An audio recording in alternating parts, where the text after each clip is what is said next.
Tonight we have the painful details of a family vacation in Ruidoso that turned into an unthinkable tragedy. Yeah, we're learning more about the two children who were swept away in the floodwaters this week.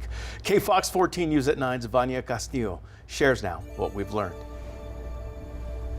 Tonight we're learning more about the Forbes family that lost two young children during the devastating floods that rushed through Ruidoso just this week as lawmakers share their condolences. Our hearts are breaking. What was supposed to be a quiet camping trip in Ruidoso ended in disaster. Two children, the adult gentleman that you've lost in this community, unfathomable, unfair, and is the worst of these kinds of disasters.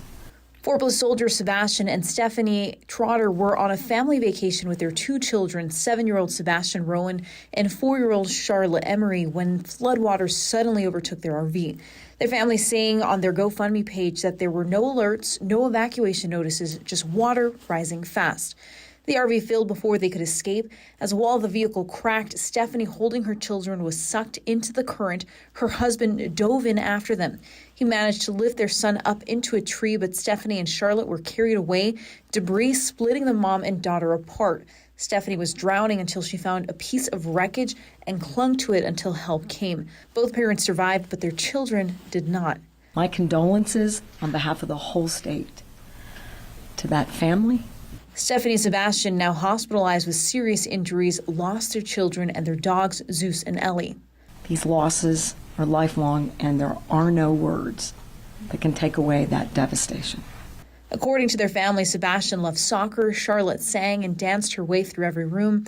Their families say they were curious, kind, and joyful to the core. We are truly heartsick and sorry.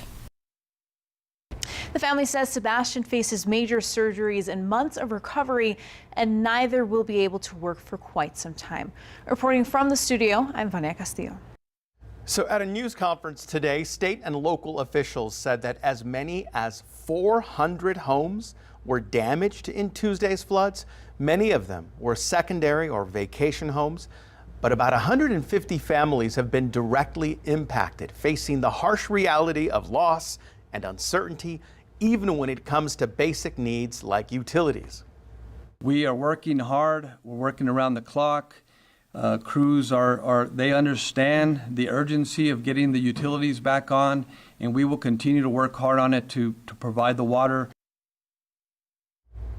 The federal government is pledging to provide immediate financial assistance to victims of the Ruidoso floods. And state officials promising to provide help for the long road ahead. KFOX 14 News at 9's Melissa Herrera was in Ruidoso today and brings us this report. Well, New Mexico Governor Michelle Lujan Grisham and other members of the New Mexico delegation visited this mobile home park right here. Now, it's just one of the many areas in Ruidoso that was hit the hardest by the floods. I mean, take a look. We're seeing a lot of debris still remaining in the area. In fact, mobile homes and cars are not having these orange markings, meaning that fire rescue crews have been checking them, and they're checking them to ensure that no one is stuck there, no one has been found inside. Now, I did get to speak to one resident who described to me the moments that he lived through on Tuesday afternoon. You just feel the power of God, Mother Nature. I mean, scary.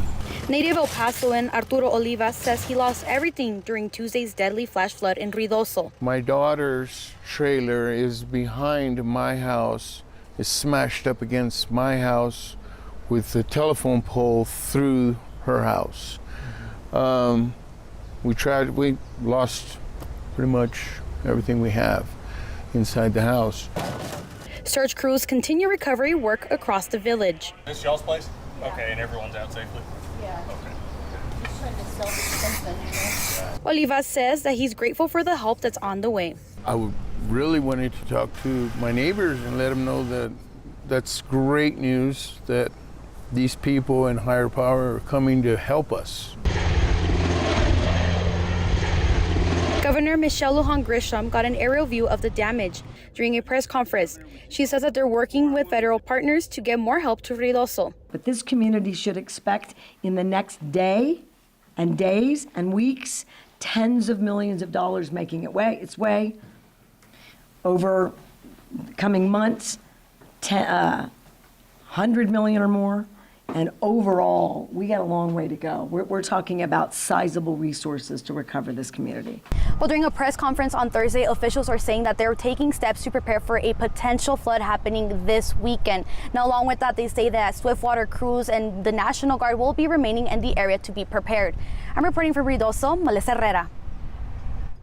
So you can follow our continued coverage of the Ruidoso floods online, where we update you on any new developments and post extensive content. Be sure to follow us on social media, and you can go to kfoxtv.com.